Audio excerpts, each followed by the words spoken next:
Ozark Highlands Radio is brought to you by the Ozark Folk Center State Park in Mountain View, Arkansas, a wonderful way to enjoy yesterday.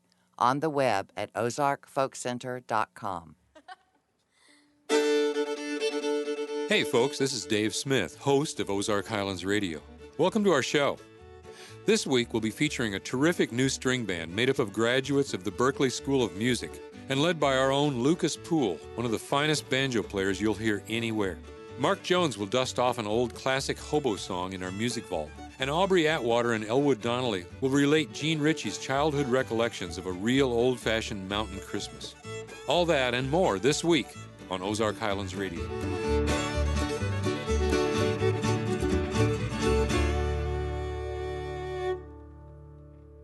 When Mountain View clawhammer banjo prodigy Lukas Pool was accepted by the prestigious Berklee College of Music in Boston 5 years ago, he wasn't sure that anyone there had even heard of old-time music. He soon found out that Southern mountain folk music is extremely popular among young folks in the Northeast, and a whole group of young Berklee students were drawn together by their love of old-time fiddle tunes. Asked to ramrod our yearly string band festival, Lukas put together a group of outstanding young musicians, and they became the Moonlight Ramblers. Here they are at that festival with 5 great old-time tunes.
So I came to Stone County when I was 11. My parents, actually, that's not true. I came to Stone County way before then. When I was a kid, my parents would come up to Mountain View and jam on the square. And my buddy Jared and I, Jared's a great mandolin player, we'd always fall asleep. When we were kids, we were like 4. We'd always fall asleep in a bass case while they were playing tunes. And eventually, my parents decided that this would be a great place for us to move. So we moved up here when I was 11. So it's always been a big part of my life, this town.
Arkansas, her name it was Mirandy. I wanted her love, so I asked her ball. He said, tell her lies and feed her candy. Tell her lies and feed her candy.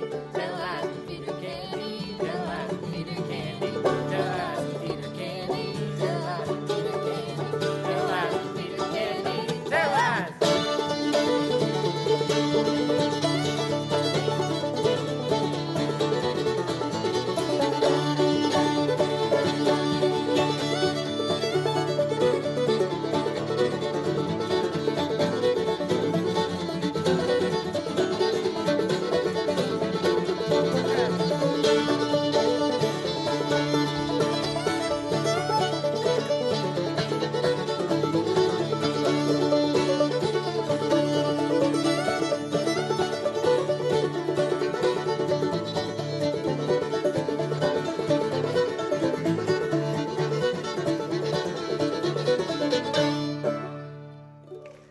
Yeah, I was 12, so not long after.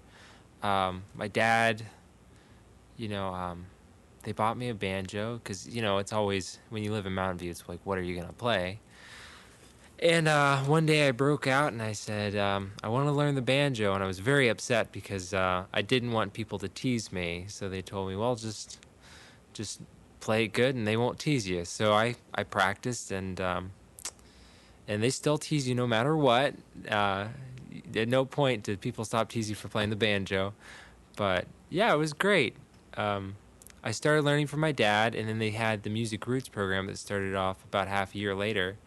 And I started taking from that, and they were teaching me sort of the same tunes my dad was teaching, which is great. So I was getting in the schools, and I was getting it from my dad, and Music Roots was a great support.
It's great. This is a very music-driven town. It's a place where people go to retire and play music or grow up and play music. It's a great place to visit, and I guess a lot of our economy is tourist-based off of music. And when I started off, it was a new program, and because we saw this divide, I guess they saw the divide in, we have the older generation playing music, and the younger generation wasn't playing, and there was going to die off this tradition. So they started, and it was a new experience when the Music Roots program started. All the kids weren't sure what to think of it. A lot of people didn't go to it or tried it and dropped out.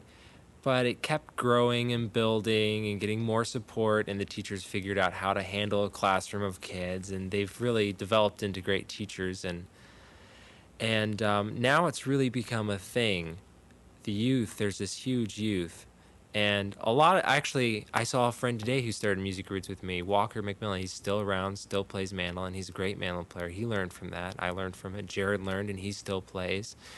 And, there's about 5 of us from my generation. But now there's this huge amount of players, and they're taking it to another level than we were when we were their age, so it'll be interesting to see where they go. And it's always great because I have all these little kid friends when I come down, all these little brothers and sisters I get to see.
You've been listening to old-time string band the Moonlight Ramblers, recorded live at the Ozark Folk Center State Park in Mountain View, Arkansas. The Ramblers feature Eden Foreman on fiddle, Lukas Pool on 5-string banjo, Nick DeSebastian on guitar and mandolin, and John Maylander on fiddle and mandolin.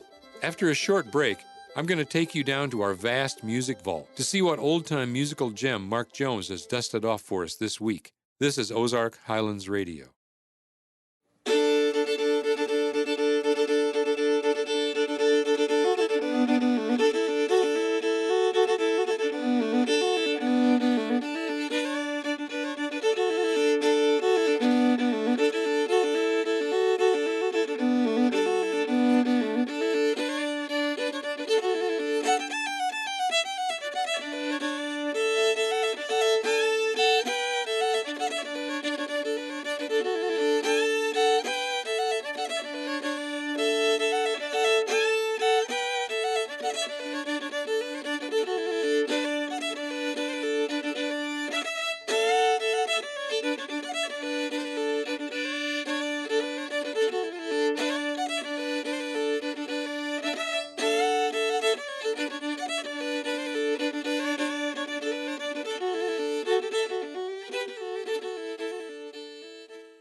Why don't we take a little trip now down into the vaults, where we keep all the music that we've recorded since the Folk Center opened in 1973.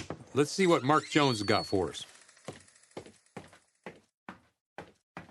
Hey, Mark, how you doing today? Dave, I'm doing good. You know, I've been pondering something. What's that? I run across a fella that we all know around here. He was a great builder and a good singer. Played good guitar, and even yodeled a little bit. But the one thing that I've been wondering about is he kin to you.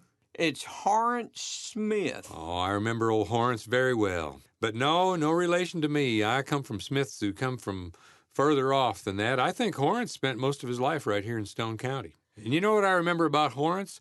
He was a really good guitar player, and he was missing his left thumb. That's right, he was. And I just don't have any idea how somebody had the strength to use the fingers without a thumb to rest on the back of the neck to make his chord changes. I don't understand it either. As a guitar player, I've always got the old death grip on the guitar neck with my thumb. So I don't know how he did it. He must have had mighty strong fingers. That's all I can say. That's the way with me. All I can handle is the plow handle G, you know.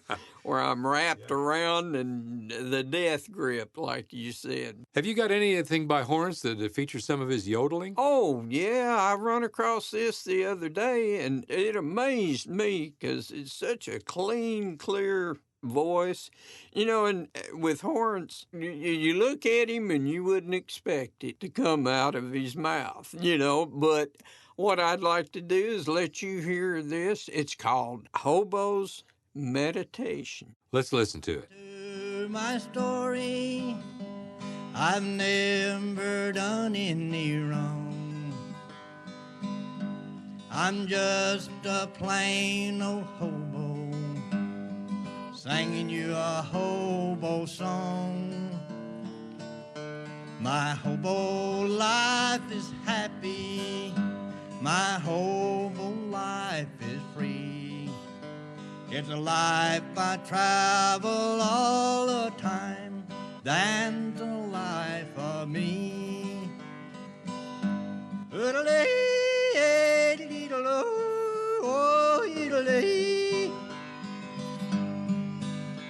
I'm glad I am a hobo, I'm happy as I can be.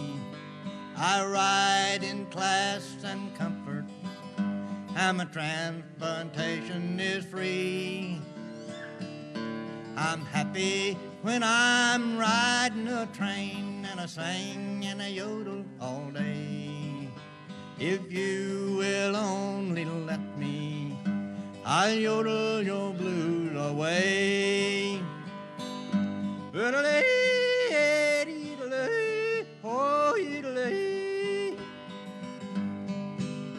Some people say they're lonely, maybe some people are. But how can I be lonely with my yodel and my old guitar? Step right up and get this song, and I hope you will like it too. It's part of the history of my life that I am singing to you.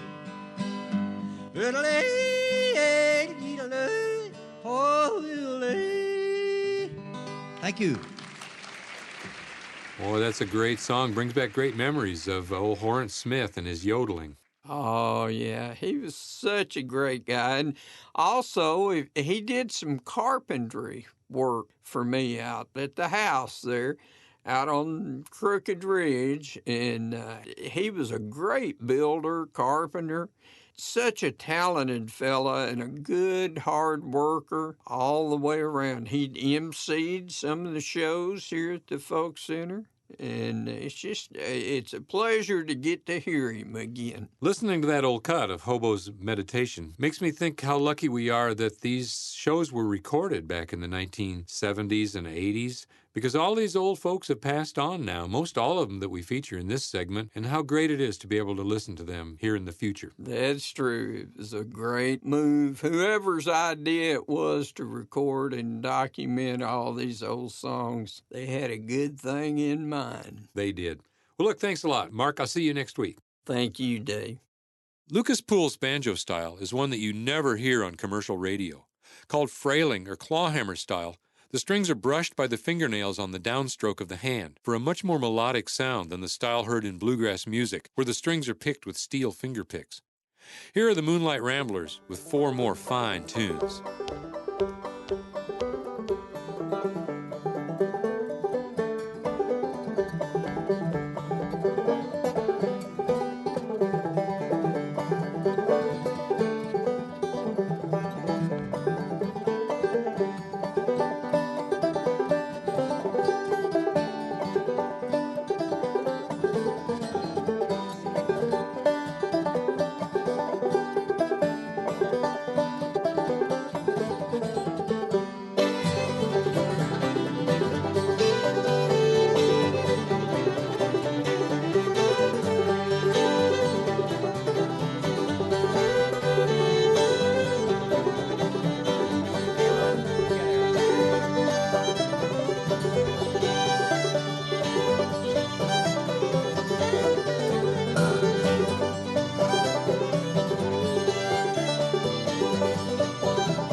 we had a few more this year, and it turned out really good. Even every year, it was really cool because they were all friends. They all knew each other. They had a community of kids. It was something, we had a small community of kids, but not like they do now. There was just a handful of us, and banjo and wasn't the cool thing to learn, or mandolin or fiddle, but you've really given the support to these kids to learn these instruments, and they can come out and perform, and it's become a thing where there's no shame in it. It's actually it's really lucky if you get to do it, and they know that. That's great.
Yeah, that's exactly, next thing you know, that was it.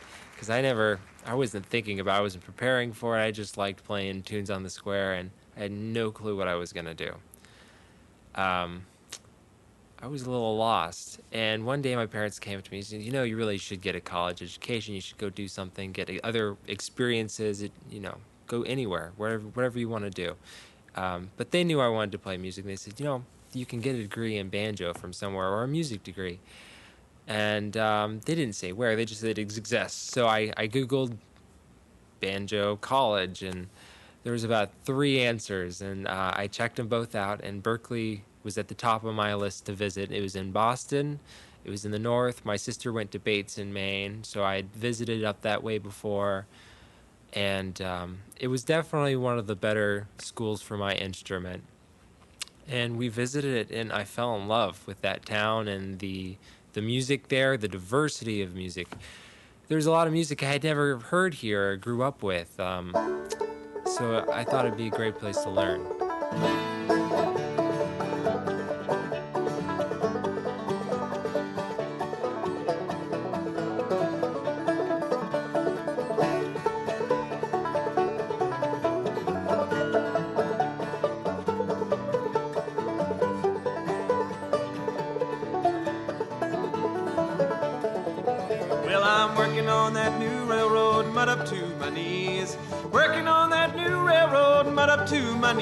I'm working for old John Henry.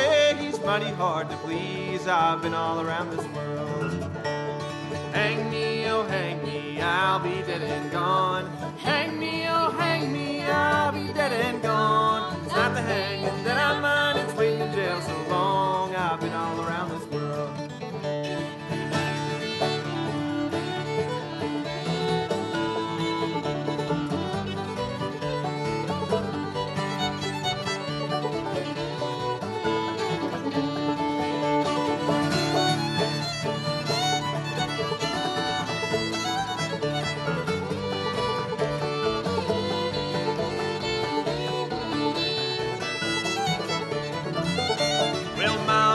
Papa, and baby sister makes three.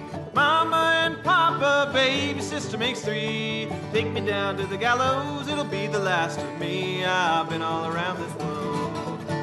Well, hang me, oh hang me, I'll be dead and gone. Hang me, oh hang me, I'll be dead and gone. It's not the hanging that I mind, it's waiting in the jail so long. I've been all around this world.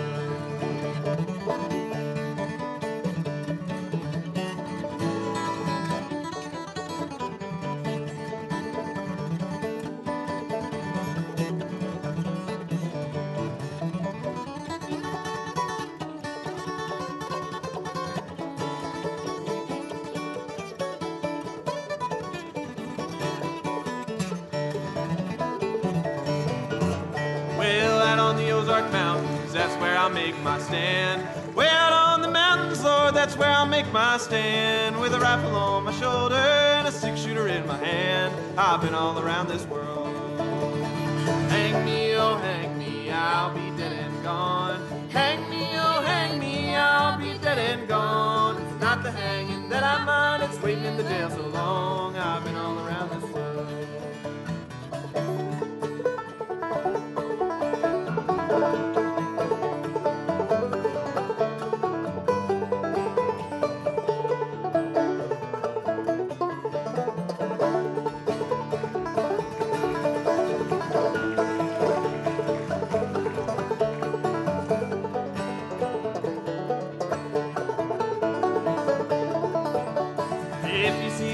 Girl, you can send her down the line. If you see a rich girl, you can send her down the line. But if you see a poor girl, she's probably a friend of mine, 'cause I've been all around this world.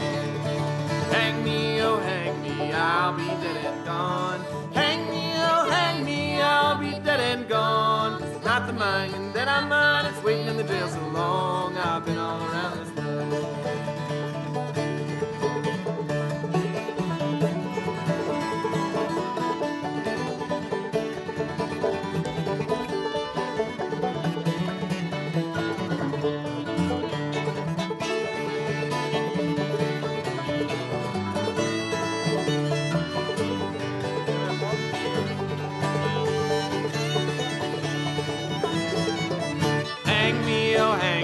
I'll be dead and gone. Hang me, oh hang me, I'll be dead and gone. It's not the hanging that I mind, it's waiting in the jail so long. I've been all around this world. Well, it's not the hanging that I mind, it's waiting in the jail so long. I've been all around this world. Thank you. Take it over.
That was Lukas Pool and the Moonlight Ramblers, playing the interestingly named Shove That Pig's Foot a Little Closer to the Fire, Polly Put the Kettle On, Hang Me, Oh Hang Me, and Polska.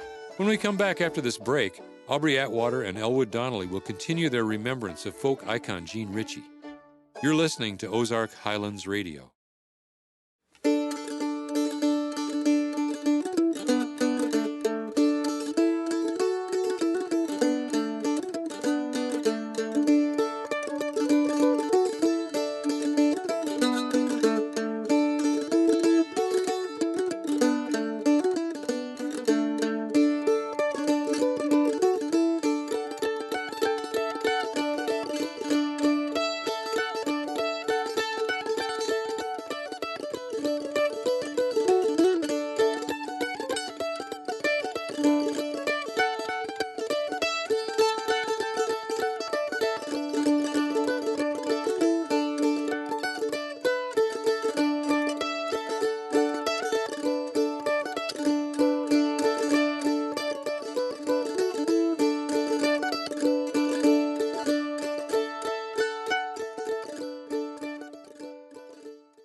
Jean Ritchie was the youngest of 14 in a family they called the Singing Family of the Cumberlands, and they got some nice recognition. Jean went to New York City as a young woman. She was college educated, and she met and married a filmmaker and a photographer named George Pickow, and they had a beautiful life together. They were married for 60 years, and he filmed them, the Ritchie family, in 1955, approximately. It was called Kentucky Christmas. It was on some kind of network television show, and you can actually access a video of that online. It's a fascinating thing to see. And they give little snippets of some of the things the Ritchies were doing in their house in eastern Kentucky, their modest cabin. And at one point, they start singing the song Brightest and Best. And that is a beautiful hymn that is associated with Christmas. But I think if you asked Jean what her favorite song was, she would say Brightest and Best. Many of us have memories of our first Christmas tree, if you had one in your home, and Jean Ritchie is no exception. Here's her recollection of the first Christmas tree that entered their house in eastern Kentucky. I reckon the new Christmas and the ideas of presents and the tree Mom read about in a paper or book of some kind. She used to keep the post office over on Clear Creek, and she got to read all the papers that came through for folks. Anyway, the stories of how Christmas was celebrated off from here got to Mom, and she decided one year to make a Christmas tree for us. Dad and the others, Uncle Wash and Uncle Isaac and them, they thought it was all foolery and wouldn't be much of help about it. But on the day before Christmas, Mom called me to come, her eyes just a-shining, and said secret-like, "Put on your coat. I want you to help me do something." I got my coat and ran out with her. I could tell by her way that it was something nice. "What is it now, Ma? Where are we going?" She kept smiling quick little excited smiles, and she said, "I want us to go hunt up a Christmas tree." Gee, oh, I could have tucked wings and flew, as they say. I was so tickled. We got us a hatchet and lit out in the worst snowstorm you just about ever saw. We had to fight our way through the deep snow already on the ground, across the branch, and up the steep bank to the road. The nearest evergreens were pretty far up in the hill. It was hard going, slick ice in under the soft snow, and to cap it all off, it began to snow even harder, the wind slapping it right into our faces. We couldn't see a hand before us, and the wind was blowing so hard we couldn't stand. Mom grabbed my hand. "Have to go back," she hollered above the storm noise. Well, I began to cry. I knew if we went back, it'd be too bad to come out again after this storm, and Christmas would pass and no tree. "Come on," I said. She sounded mad. Then she said, "I see us a tree we can get to. Don't have to be a pine now, does it?" Down by the branch across from our house were growing some little sycamore saplings, and Mom took the hatchet and cut down one of them. It didn't have any leaves, but the little woolly winter tags were hanging right pretty all through the limbs of it. We took that tree home and propped it up in the front room, and that night after supper we decorated it. Let's see. We cut colored paper out of old catalogs and tied them here and there with bright wool threads. And we strung popcorn and hung it around. And the next morning when we got up, there were big apples saved for winter in the cellar hole, hanging from the branches. Under the tree was a big plate of molasses candy Mom had made. As I look back on it now, it was a kind of queer Christmas tree, but to us all then it was the prettiest thing we'd ever laid eyes on. We just couldn't get away from it. I remember the whole house was full of the good smell of the wine saps. That was the happiest Christmas.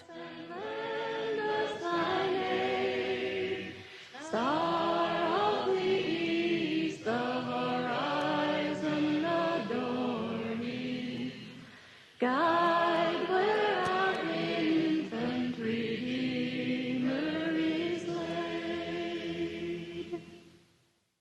A lot of us old-time musicians have worried that this old fiddle music that we love is in danger of dying out. But it would appear that a whole new crop of young musicians are embracing this fine musical style, and that's got to be a good thing.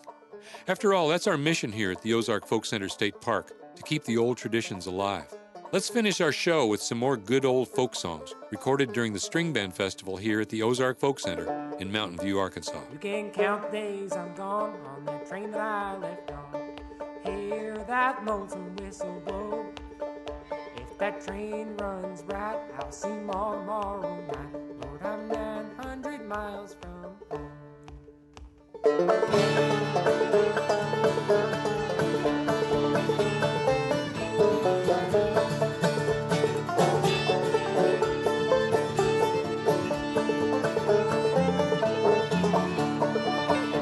I'll pawn you my watch, and I'll pawn you my chain.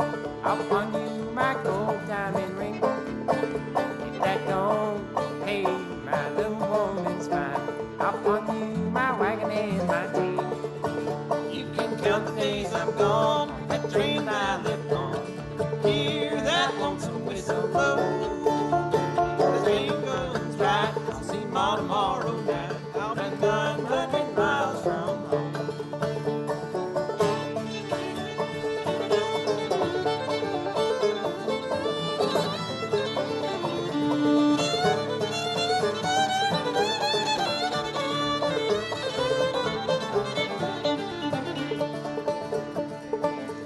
I used to have a gal, she would walk and talk with me.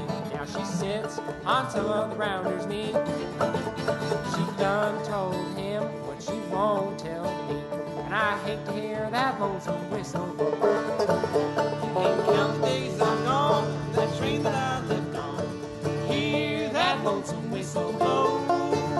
If that train runs right, I'll sing more tomorrow night. I'll be 900 miles from home.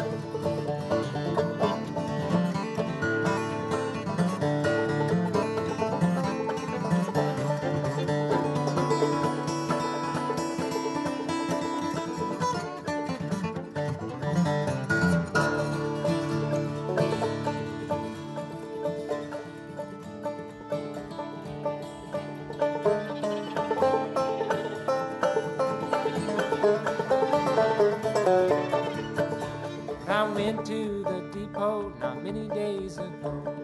Got on a train and went a-flying.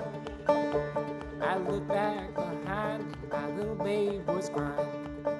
Lord, he done left me all alone. You can count the days I'm gone on that train that I lived on. Hear that lonesome whistle blow. If that train runs right, I'll see Ma tomorrow night. I'm 900 miles from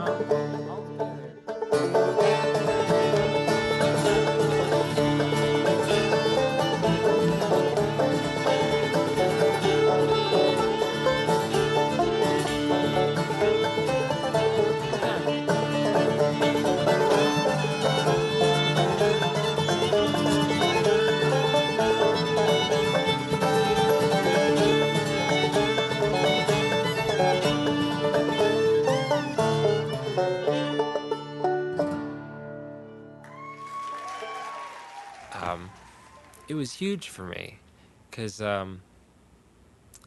it absolutely changed everything and putting me in different environments that I wasn't comfortable with. And also just there's so many different kinds of people there and beliefs on music to every part of life. And, you know, at first you see music that's not what you're used to or something and you want to rebel a bit, that's not what you're used to, it's not right. But then you grow to accept it, and then you grow to appreciate all of the different sounds that are there.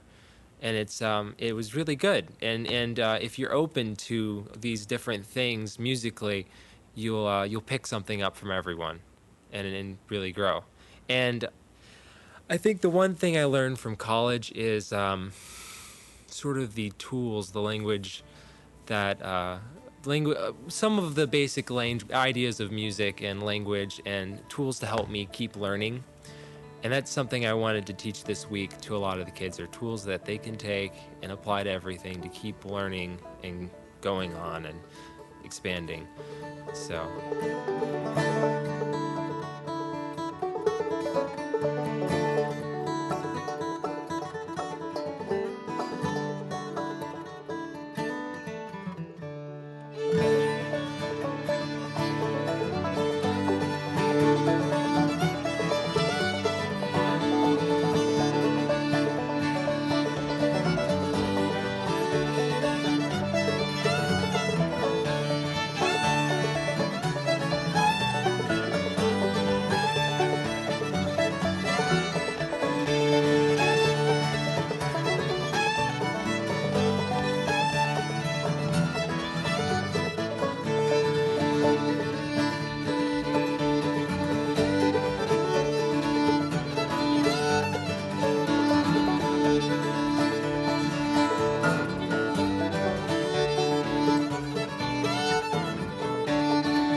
I'm used to this place and I'm kind of used to Boston at this point.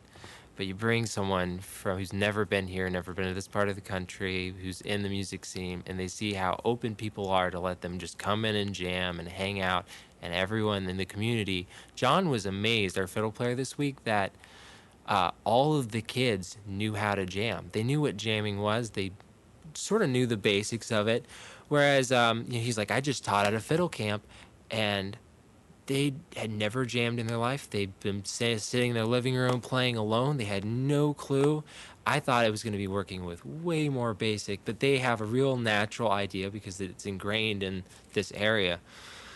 And Mountain View's a special place because even when I go up to North Carolina, it's, music's different in every place. I find that bluegrass here is very traditional, and they want it to be traditional. The old-time music is very open to anyone to join, and bluegrass has, everyone has their role, and it's open, but, you should be polite and get invited or ask. I find, you go to a different part of the country, and an old-time jam might be a little more cliquish, but I grew up here, and it was very, very open, and that's what I like about this town.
The Moonlight Ramblers played 900 Miles, Angelina Baker, which incidentally was written by 19th century songwriter Stephen Foster, and they finished the set with a haunting tune called Winder's Slide. That's it for this week's show. If you have any questions or comments about this week's show, let us know by visiting our Facebook page. Also, check us out at ozarkhighlandsradio.com, where you'll find out a lot more about this program. For Ozark Highlands Radio, this is Dave Smith. Bye, everybody. Ozark Highlands Radio is produced by Jeff Glover. Executive producer is Darren Dorton. Additional support for this program comes from the Committee of 100, proudly supporting the Ozark Folk Center State Park since 1974, and by Arkansas State Parks, with 52 unique reasons to visit the natural state. More information online at arkansasstateparks.com. For information on upcoming shows and events, we are on the web at ozarkhighlandsradio.com. Until next time, I'm Donna Farrar.